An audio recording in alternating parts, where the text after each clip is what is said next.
Mi nombre es Juan José Mora Galeote, soy doctor en Arte y Cultura Artística por la Universidad de Granada, actualmente cursando el máster en Investigación en Psicología por la Universidad Nacional de Educación a Distancia y profesor en la Facultad de Bellas Artes en la Universidad de Sevilla.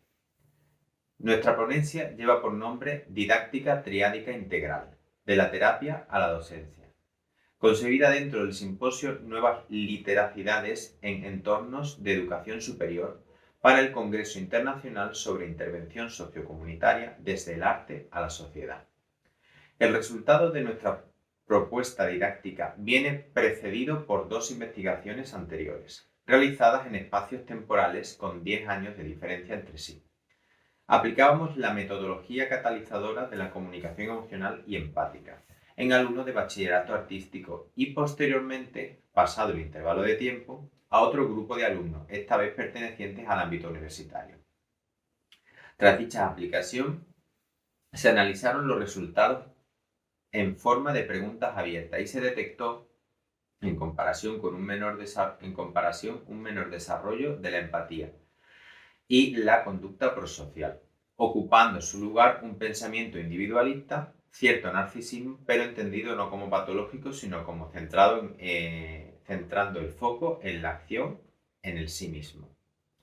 Comprobando esto en el aula, como docente, vemos necesario ofrecer mecanismos de mejora de estas conductas prosociales y desarrollar la empatía y revisar el apego y mejorar las relaciones interpersonales y comunitarias. Esto busca proporcionar personas socialmente comprometidas y especialmente si se aplica en formación del profesorado, grado en educación infantil, primaria y máster en formación del profesorado. Garantizar la transmisión de un esquema de apego seguro que posteriormente será transferido a los sucesivos discentes. La didáctica triádica integral está basada en la terapia de artes expresivas, diálogo entre artes expresivas y la psicología, complementado por el poder narrativo del autoconocimiento fenomenológico y los fondos identitarios. Se estructura en 3 fundamentos teórico-prácticos. Comenzamos por el pilar 1. Las terapias de arte expresiva engloban una variedad de enfoques terapéuticos que utilizan el arte, la música, el teatro, la danza, el movimiento, la escritura y otros procesos creativos para facilitar la expresión, el autoconocimiento y el cambio psicológico. Muchos especialistas en trauma proponen enfoques por fases o etapas para la intervención en el trauma. Algunos protocolos de trauma incluyen cuadernos de trabajo estandarizados y otras estrategias que siguen un esquema claramente estructurado de intervenciones durante un periodo de tiempo o un número de sesiones específico. La terapia cognitivo-conductual centrada en el trauma, según Cohen y colaboradores en 2017, es uno de los enfoques estandarizados y respaldados por la investigación basada en pruebas.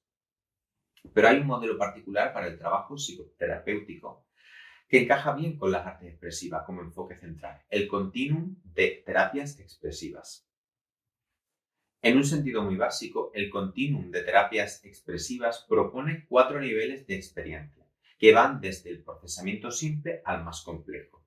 3 niveles de continuum de terapias expresivas pueden asociarse en líneas generales con un modelo de desarrollo de la función cerebral de Perry, 2019, que va desde el tallo cerebral hasta el cerebro medio y los sistemas límbico y cortical superiores. Los niveles de continuum de terapia expresiva definidos por los autores originales son, de forma resumida, los siguientes. El cinestésico sensorial, orientado al movimiento y sensaciones, promoviendo el conocimiento del propio cuerpo y la exploración ambiental. A modo de ejemplo, un movimiento espontáneo, tocar unas claves o garabatear con el lápiz puede definirse como cinestésico. Este tipo de expresión puede adoptar una forma libre o ser incluso desordenado y sin estructura.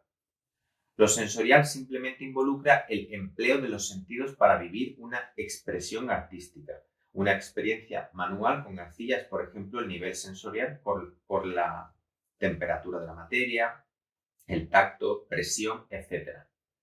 Sin embargo, también puede incluir cualidades visuales, auditivas, olfativas y gustativas.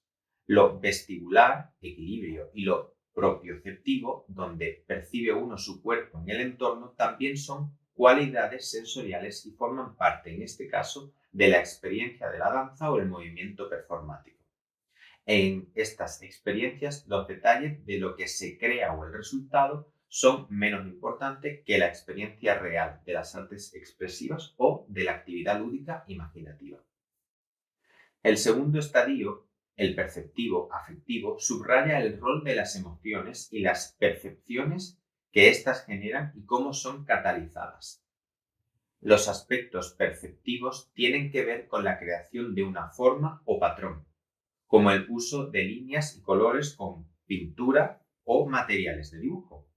Las respuestas afectivas implican cualidades emocionales, el uso de un xilófono, por ejemplo, del movimiento o de un sonido al fin de transmitir un estado de ánimo, como la ira, la alegría, la preocupación, la euforia, son algunas de las muchas formas de expresión a nivel afectivo. En este nivel, los individuos son capaces de autoobservarse y reflexionar sobre sus experiencias como esa modalidad de arte que estén usando. El tercer estadio, el cognitivo simbólico, se dirige hacia el pensamiento crítico y la interpretación de símbolos. Aquí ya el uso de la forma de arte proporciona capacidades de resolución de problemas, estructuración y búsqueda de significado. El individuo está capacitado para aplicar un análisis profundo, lógicas, patrones, comportamiento, ritmo, secuencia, todo ello mientras experimenta el proceso artístico. La dotación de simbolismo aplicado a la situación personal concluye con un nuevo significado mostrando el uso del pensamiento racional, el intelecto y a través del uso de metáforas, como por ejemplo dejar fluir de forma natural el significado de las imágenes resultantes, entendidas como imágenes, los pensamientos e ideas, movimientos, acciones o de forma tangible el resultado pictórico, tanto propias como de otros individuos. El cuarto y último estadio, el creativo, se puede entender como una acción que integra en los anteriores todo el conocimiento, aunque no siempre aparece, dependiendo esto de cada individuo. En este caso, está relacionada también esa creatividad con la integración del compromiso de curación y reparación del trauma, siendo lógico y necesario en todos los niveles. A nivel general, sin centrarnos en el trauma, que es uno de los enfoques, ya que viene expresada el continuum de terapia expresiva dentro de la terapia de arte expresiva, nosotros señalamos que la expresión creativa enlaza directamente con el autoconocimiento y expresividad emocional, y que por lógica aplicativa también aparecería o se mostraría en los niveles anteriores, de forma transversal, se sea más consciente de ello o no.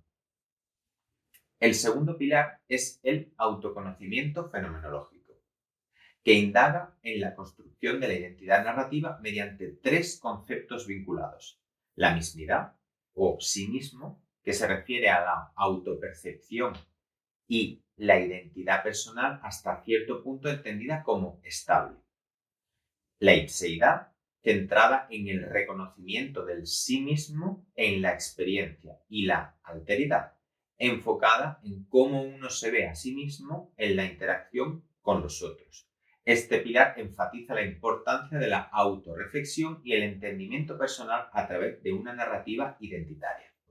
Dentro de estos tres componentes nos interesa especialmente la ipseidad, ya que sería la piedra angular, impregnando un cariz transversal a los otros dos componentes. Es decir, entendemos el sí mismo como algo estable, pero realmente el propio acto de producirse, la ipseidad, esa experiencia, nos está indicando que nos conformamos mediante experiencias. Por lo tanto, según sea esa experiencia y según la abordemos, nos afectará en ese pilar que entendemos el más estable, el sí mismo. Quizá entonces a esa estabilidad se le añada un factor modulante experiencial. Y aquí llega el otro factor, la alteridad. Esto es una experiencia de la mano del otro. Vernos al fin y al cabo a través de cómo nos relacionamos con los otros o cómo nos vemos a través de la mirada de la otredad. Esto afecta inevitablemente a nuestra experiencia, es decir, la ipseidad, por ende, a nuestro núcleo identitario, el sí mismo. Para concluir este pilar, decir que, como estamos viendo, la forma de existir a través de la experiencia va a ser el hilo conductor de los 3 pilares fundamentos de nuestra didáctica triádica integral, prestando especial atención a cómo nos narramos. Por último, llegamos a los fondos identitarios, el pilar 3.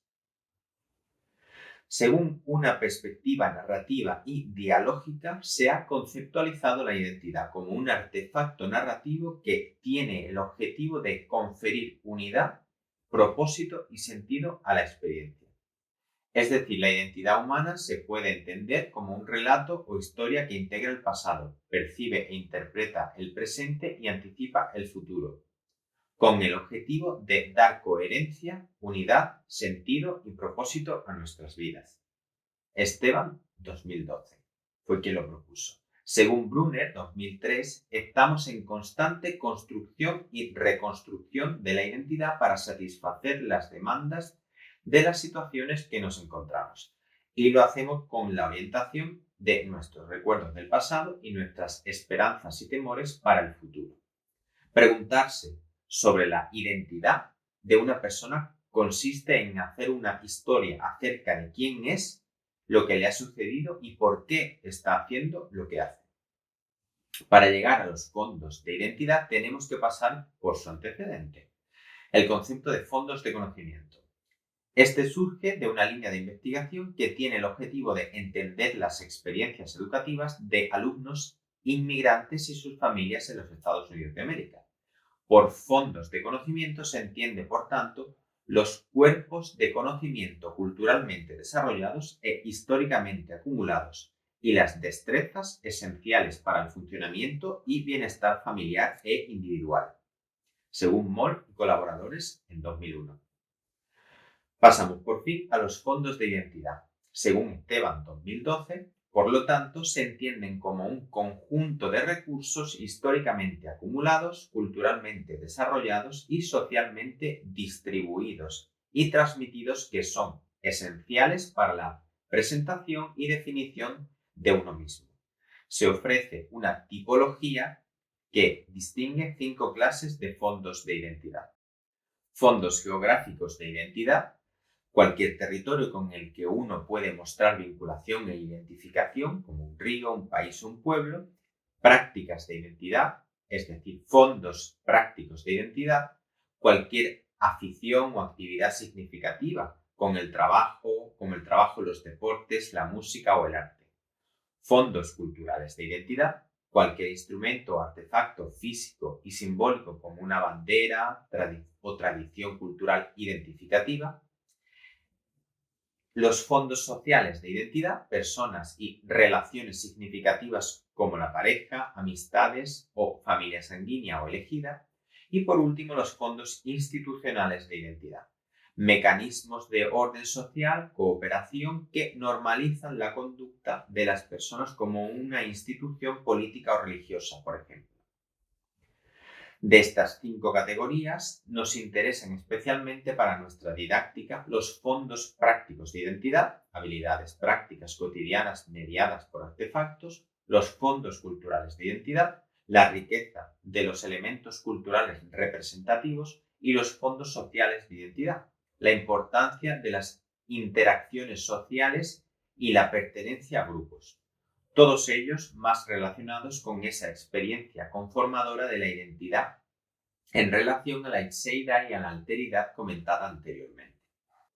Para concluir, señalar que nuestra propuesta tiene como fin promover la conexión social y emocional mediante el autoconocimiento, partiendo de la autocompasión, para llegar a una conducta prosocial y desarrollo de empatía plena. El respeto hacia sí mismo y el interés por conocerse deriva en la otredad de la misma forma. Todo ello utilizando el continuum de terapias expresivas, el autoconocimiento fenomenológico y los fondos identitarios. Esto permitiría una interacción mutua tanto entre docentes y estudiantes como entre los propios estudiantes mismos. El propósito es adaptar esta metodología a distintos niveles educativos para incentivar la autoconciencia, la empatía y el desarrollo de relaciones interpersonales basadas en el apego seguro. La herencia vicaria de esta experiencia generará su transferencia futura. Sin más, muchas gracias y quedo a disposición para cualquier consulta en los medios disponibles.